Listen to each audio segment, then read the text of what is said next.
HP1 Harry Potter and the Sorcerer's Stone. Chapter 5. Diagon Alley.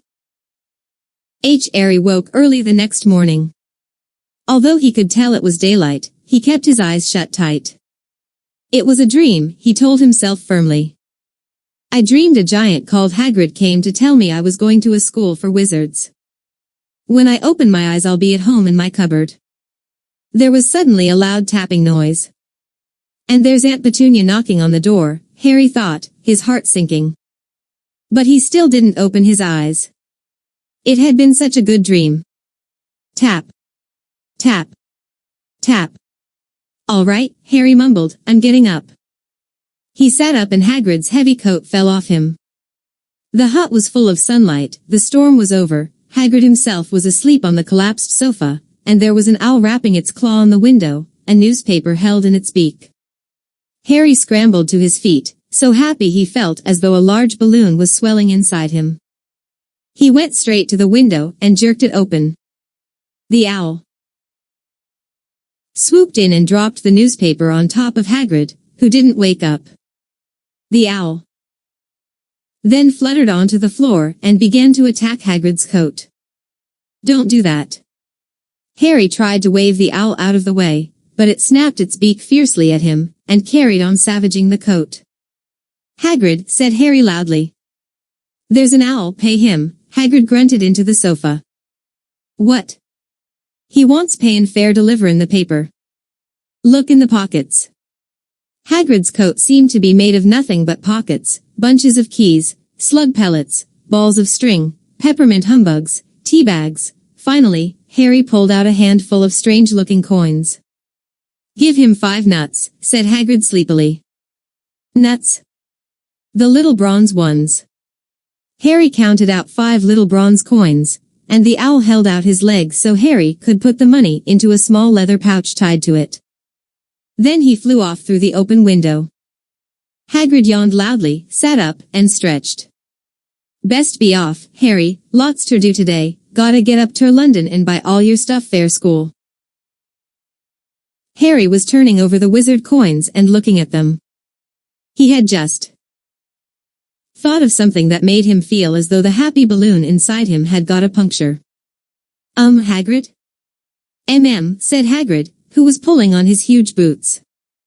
I haven't got any money, and you heard Uncle Vernon last night, he won't pay for me to go and learn magic. Don't worry about that, said Hagrid, standing up and scratching his head. D'ya think your parents didn't leave ya anything? But if their house was destroyed, they didn't keep their gold in the house, boy. Nah, first stop for us is Gringotts. Wizard's Bank. Have a sausage, they're not bad cold, and I wouldn't say no to a bit o' your birthday cake, neither. Wizards have banks? Just the one. Gringotts. Run by goblins. Harry dropped the bit of sausage he was holding. Goblins? Yeah, so yet be mad to try and rob it, I'll tell ya that. Never mess with goblins, Harry. Gringotts is the safest place in the world for anything ya want to keep safe, except maybe Hogwarts. As a matter of fact, I gotta visit Gringotts anyway. Fair dumb bled or Hogwarts business. Hagrid drew himself up proudly. He usually gets me to do important stuff for him. Fetchin' you, gettin' things from Gringotts, knows he can trust me, see. Got everything? Come on, then. Harry followed Hagrid out onto the rock. The sky was quite clear now, and the sea gleamed in the sunlight. The boat Uncle Vernon had hired was still there, with a lot of water in the bottom after the storm. How did you get here? Harry asked, looking around for another boat. Flew, said Hagrid. Flew? Yeah, but we'll go back in this. Not supposed to use magic now I've got ya. They settled down in the boat, Harry still staring at Hagrid, trying to imagine him flying. Seems a shame to row though, said Hagrid, giving Harry another of his side ways looks. If I was to speed things up a bit, would ye mind not mentioning it at Hogwarts? Of course not, said Harry, eager to see more magic. Hagrid pulled out the pink umbrella again, tapped it twice on the side of the boat, and they sped off toward land. "Why would you be mad to try and rob Gringotts?" Harry asked. "Spells, enchantments," said Hagrid, unfolding his newspaper as he spoke. "They say there's dragons guard in the high-security vaults. And then you gotta find your way. Gringotts is hundreds of miles under London Sea. Deep under the underground. Yet die of hunger trying to get out, even if you did manage to get your hands on some mat." Harry sat and thought about this while Hagrid read his newspaper, The Daily Prophet. Harry had learned from Uncle Vernon that people liked to be left alone while they did this, but it was very difficult. He'd never had so many questions in his life. "Ministry o' Magic messin' things up as usual," Hagrid muttered, turning the page. "There's a Ministry of Magic?" Harry asked, before he could stop himself. "Course," said Hagrid. "They wanted Dumbledore fair minister, o' course, but he'd never leave Hogwarts, so old Cornelius Fudge got the job. Bungler if ever there was one. So he pelts Dumbledore with owls every morning, a skin fair advice. But what does a Ministry of Magic do? Well, their main job is to keep it from the muggles that there's still witches and wizards up and down the country." "Why? Why? Blimey, Harry, everyone'd be wantin' magic solutions to their problems. Nah, we're best left alone." At this moment the boat bumped gently into the harbor wall. Hagrid folded up his newspaper, and they clambered up the stone steps onto the street. Passers-by stared a lot at Hagrid as they walked through the little town to the STA tie-in. Harry couldn't blame them. Not only was Hagrid twice as tall as anyone else, he kept pointing at perfectly ordinary things like parking meters and saying loudly, "See that, Harry? Things these muggles dream up, eh?" "Hagrid," said Harry, panting a bit as he ran to keep up, "did you say there are dragons at Gringotts?" "Well, so they say," said Hagrid. "Crikey, I'd like a dragon." "You'd like one?" "Wanted one ever since I was a kid, here we go." They had reached the station. There was a train to London in 5 minutes' time. Hagrid, who didn't understand Muggle money, as he called it, gave the bills to Harry so he could buy their tickets. People stared more than ever on the train. Hagrid took up 2 seats and sat knitting what looked like a canary yellow circus tent. "Still got your letter, Harry?" he asked as he counted stitches. Harry took the parchment envelope out of his pocket. "Good," said Hagrid. "There's a list there of everything you need."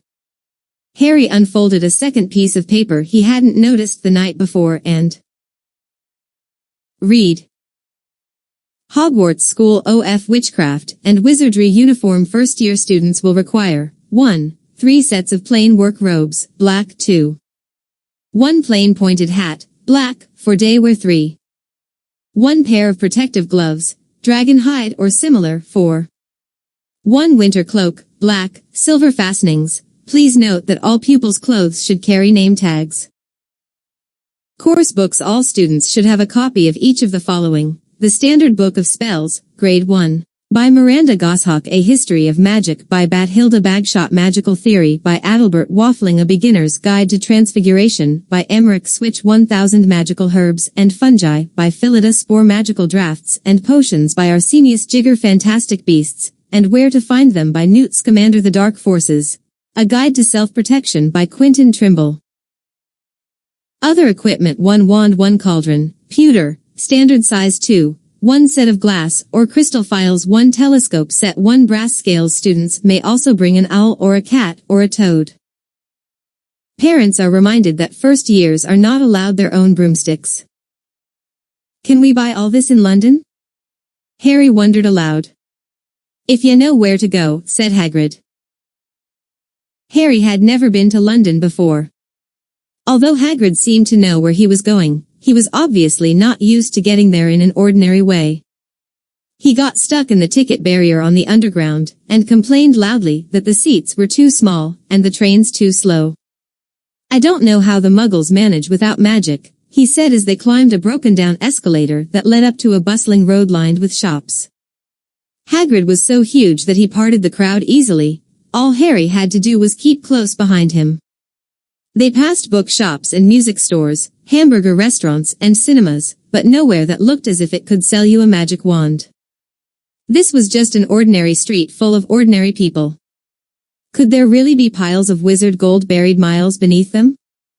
Were there really shops that sold spell books and broomsticks? Might this not all be some huge joke that the Dursleys had cooked up? If Harry hadn't known that the Dursleys had no sense of humor, he might have thought so, yet some. How, even though everything Hagrid had told him so far was unbelievable, Harry couldn't help trusting him.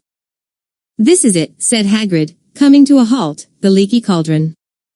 It's a famous place." It was a tiny, grubby-looking pub.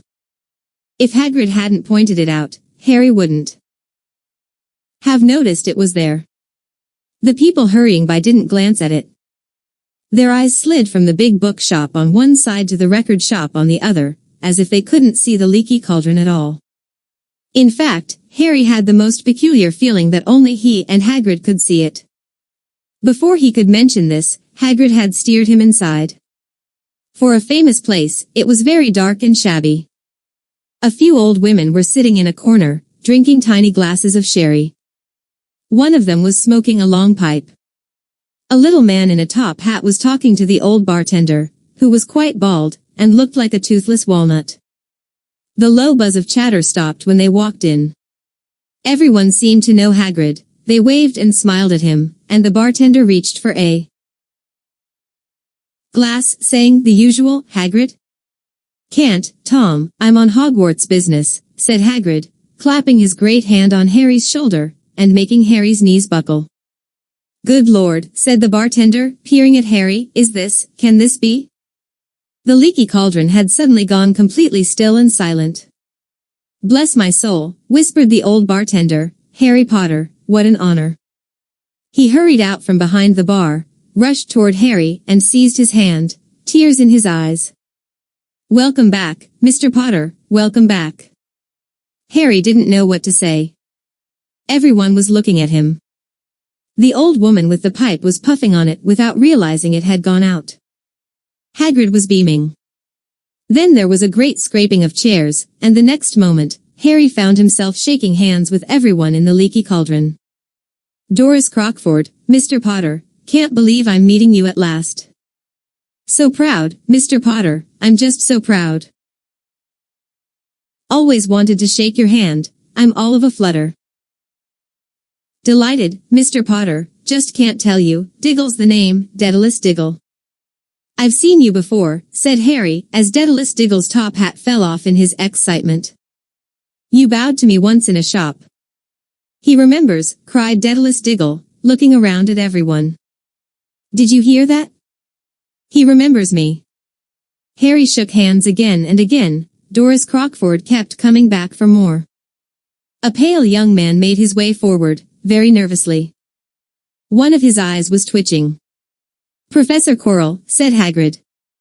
"Harry, Professor Quirrell will be one of your teachers at Hogwarts." "P.P. Potter," stammered Professor Quirrell, grasping Harry's hand. "Can't tell you how pleased I am to meet you." "What sort of magic do you teach, Professor Quirrell?"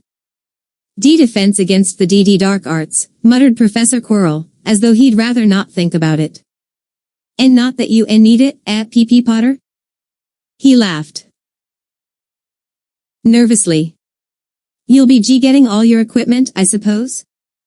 "I've got to pick up a new book on vampires, and myself."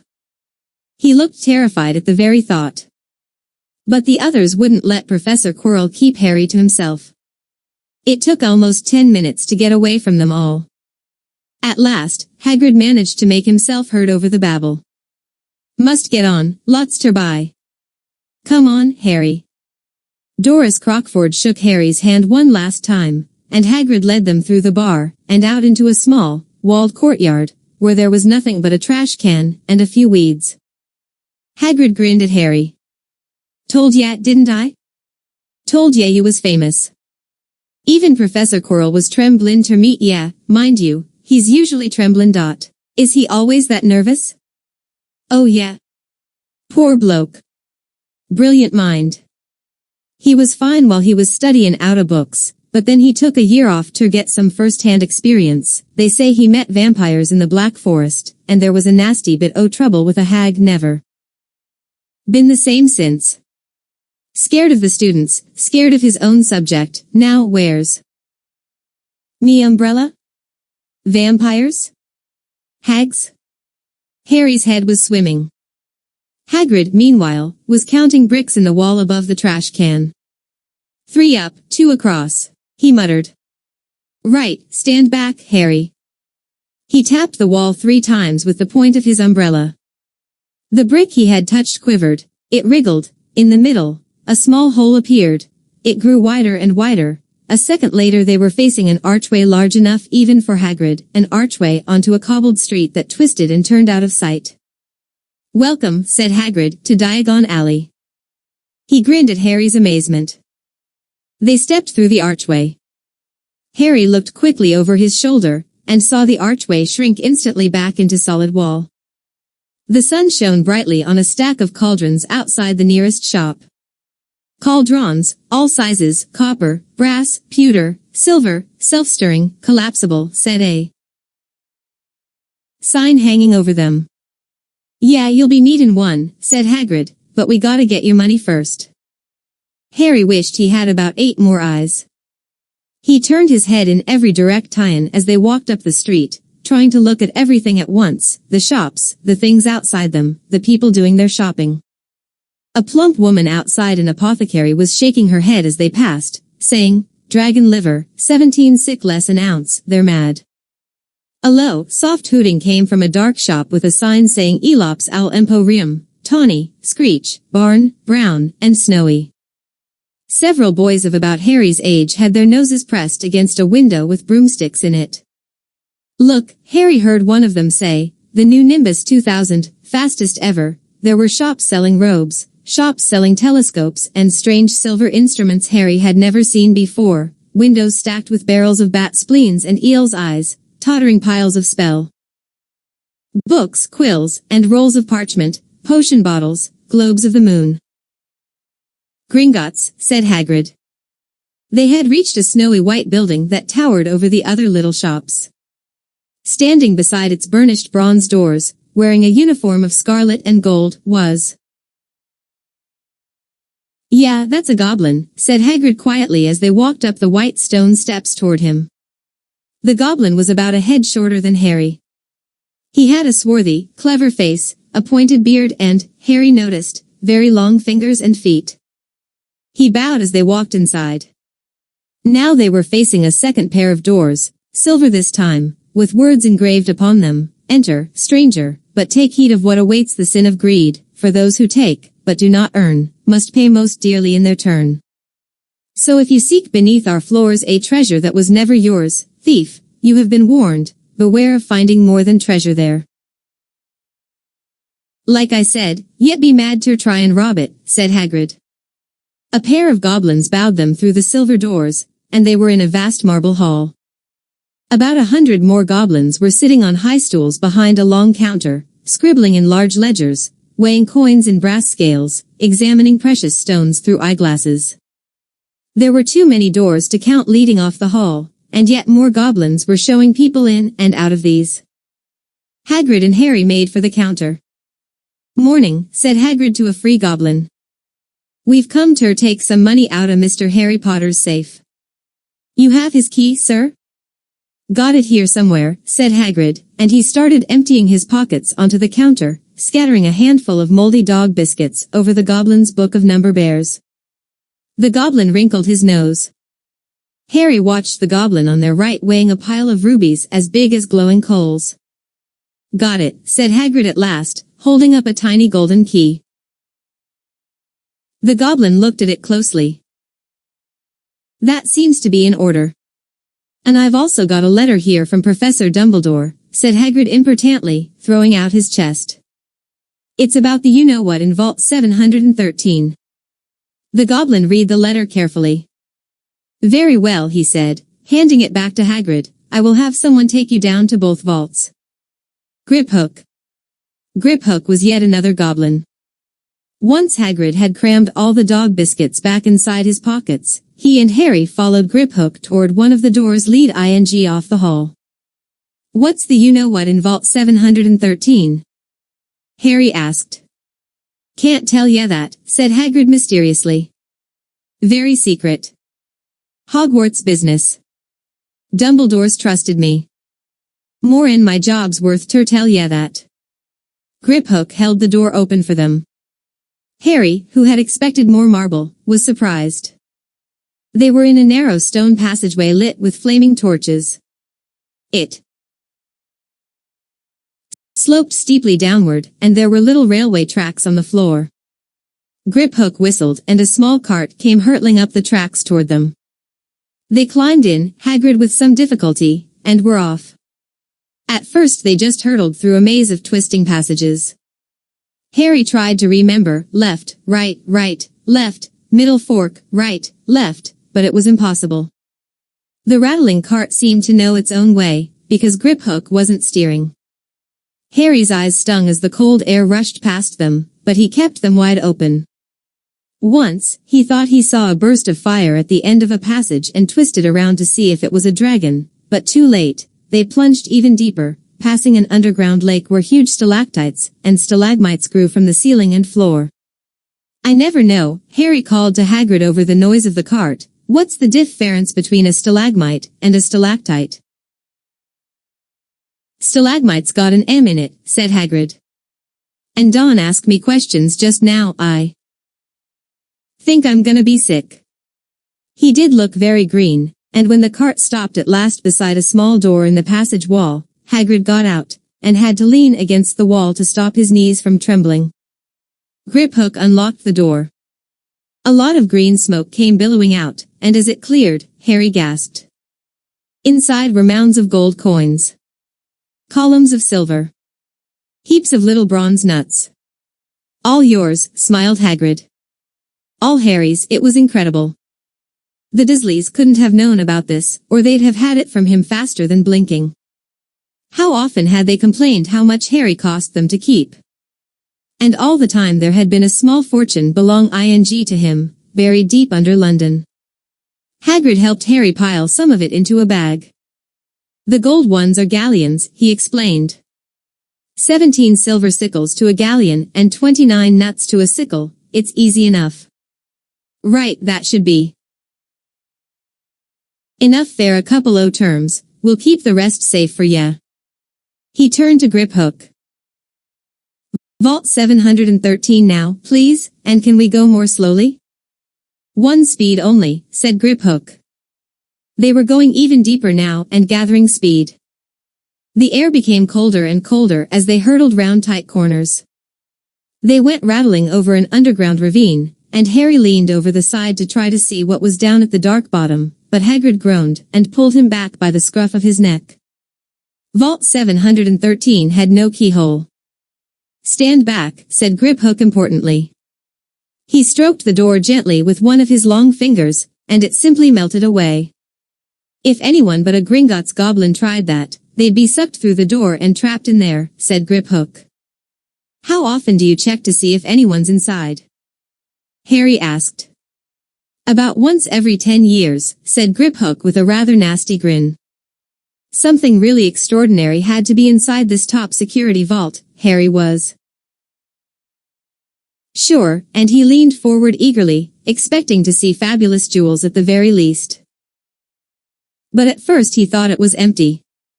Then he noticed a grubby little package wrapped up in brown paper lying on the floor.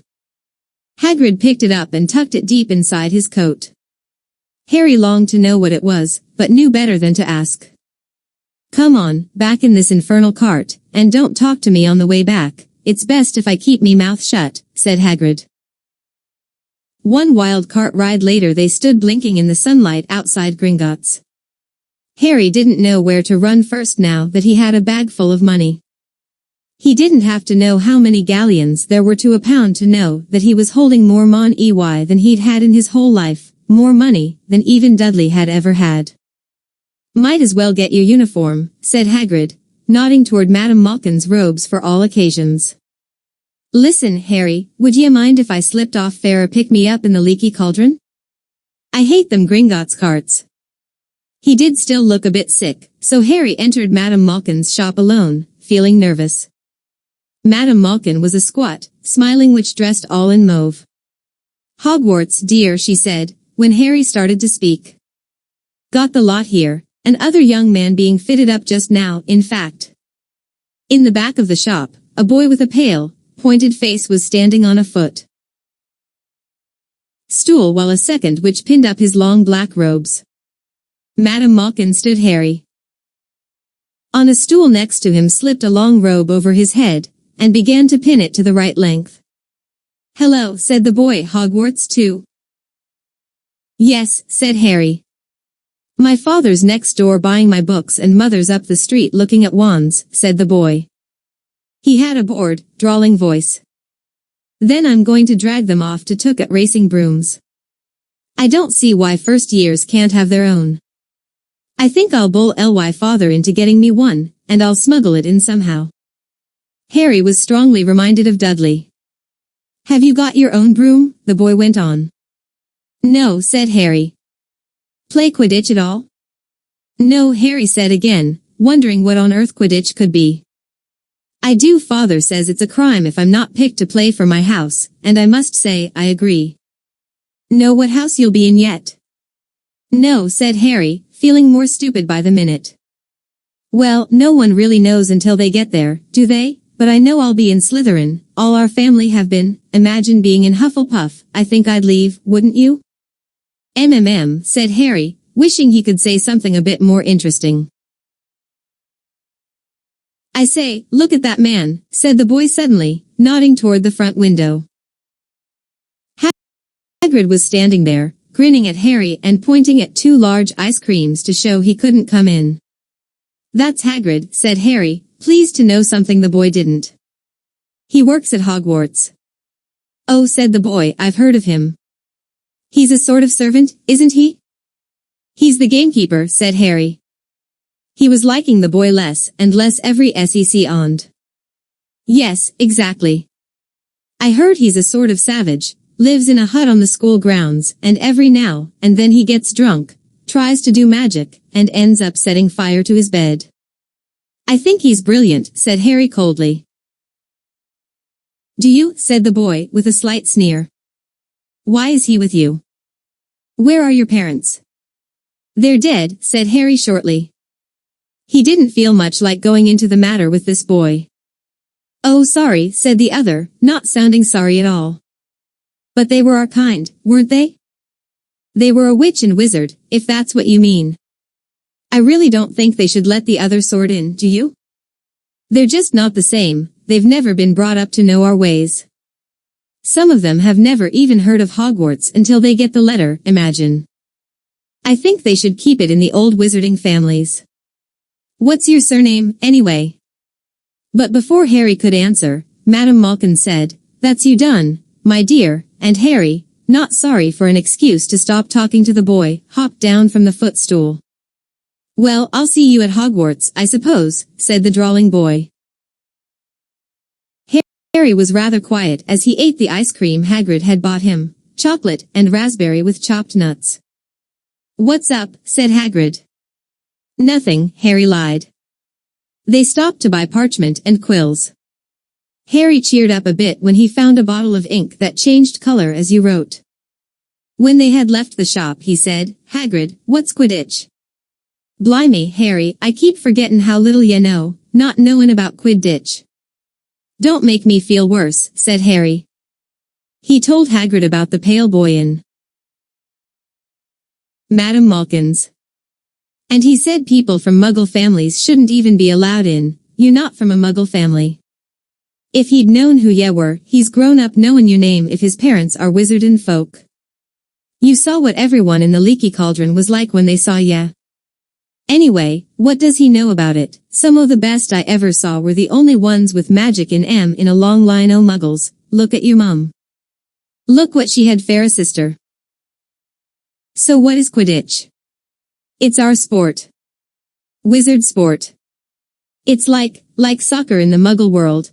Everyone follows Quidditch, played up in the air on broomsticks, and there's 4 balls, sorta hard to explain the rules. And what are Slytherin and Hufflepuff? Schoolhouses. There's 4. Everyone says Hufflepuff are a lot o' duffers, but I bet I'm in Hufflepuff, said Harry gloomily. Better Hufflepuff than Slytherin, said Hagrid darkly. There's not a single witch or wizard who went bad who wasn't in Slytherin. You know who was one. Valdash, sorry, you know who was at Hogwarts? Years and years ago, said Hagrid. They bought Harry's school books in a shop called Flourish and Blots, where the shelves were stacked to the ceiling with books as large as paving stones bound in leather, books the size of postage stamps in covers of silk, books full of peculiar symbols, and a few books with nothing in them at all. Even Dudley, who never read anything, would have been wild to get his hands on some of these. Hagrid almost had to drag Harry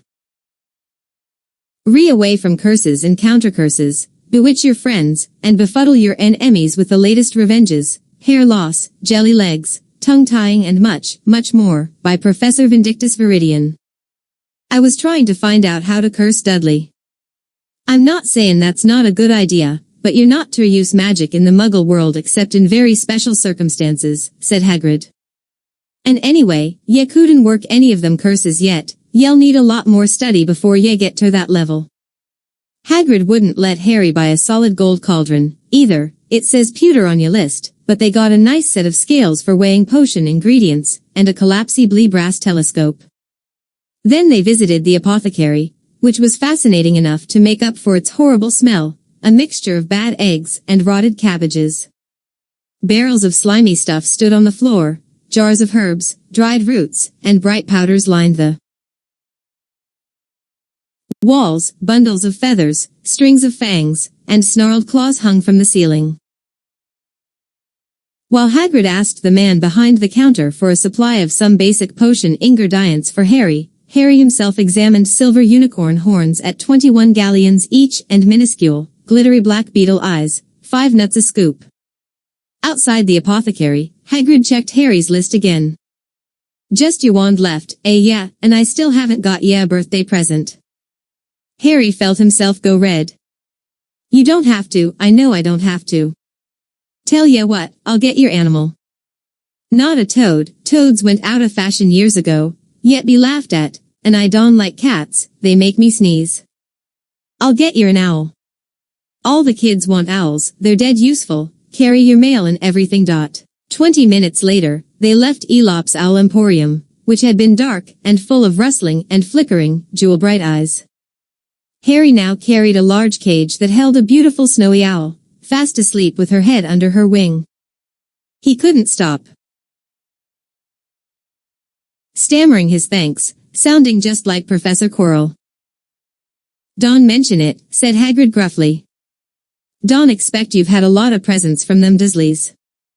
Just Ollivanders left now, only place fair wands, Ollivanders, and ye gotta have the best wand. A magic wand. This was what Harry had been really looking forward to. The last shop was narrow and shabby. Peeling gold letters over the door read Ollivanders, makers of fine wands since 382 BC. A single wand lay on a faded purple cushion in the dusty window. A tinkling bell rang somewhere in the depths of the shop as they stepped inside.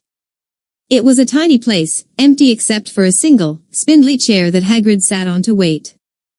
Harry felt strangely as though he had entered a very strict library. He swallowed a lot of new questions that had just occurred to him, and looked instead at the thousands of NARO boxes piled neatly right up to the ceiling.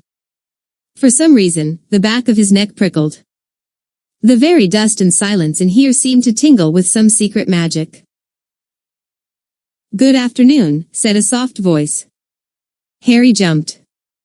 Hagrid must have jumped too, because there was a loud crunching noise, and he got quickly off the spindly chair.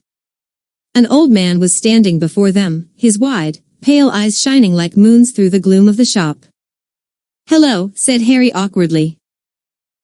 Ah yes, said the man. Yes, yes. I thought I'd be seeing you soon. Harry Potter. It wasn't a question. You have your mother's eyes. It seems only yesterday she was in here herself, buying her first wand. 10¼ inches long, swishy, made of willow. Nice wand for charm work. Mr. Ollivander moved closer to Harry. Harry wished he would blink. Those silvery eyes were a bit creepy.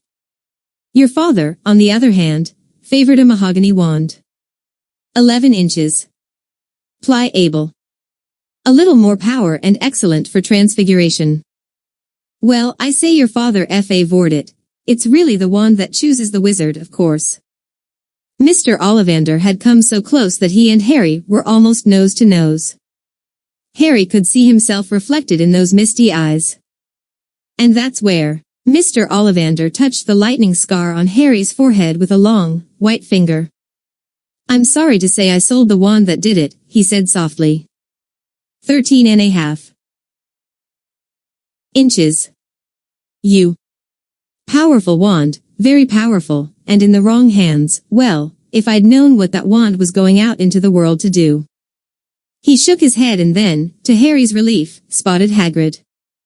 Rubeus. Rubeus Hagrid. How nice to see you again, Oak. 16 inches, rather bendy, wasn't it? It was, sir, yes, said Hagrid. Good wand, that one. But I suppose they snapped it in half when you got expelled, said Mr. Ollivander, suddenly stern. Yes, they did, yes, said Hagrid, shuffling his feet.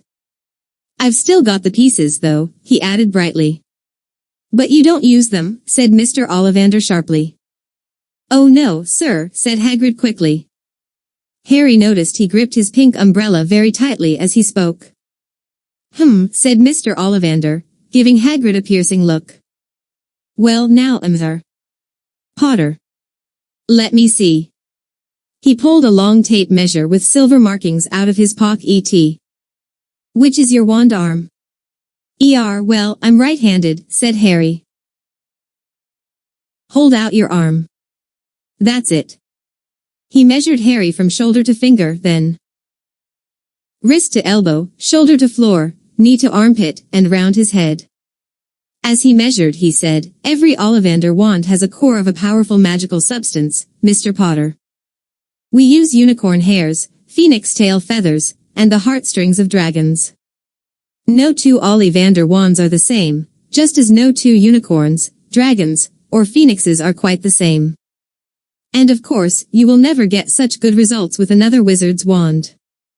Harry suddenly realized that the tape measure, which was measuring between his nostrils, was doing this on its own. Mr. Ollivander was flitting around the shelves, taking down boxes. That will do, he said, and the tape measure crumpled into a heap on the floor. Right then, Mr. Potter. Try this one. Beechwood and dragon heartstring. 9 inches. Nice and flexible. Just take it and give it a wave. Harry took the wand and, feeling foolish, waved it around a bit, but Mr. Ollivander snatched it out of his hand almost at once.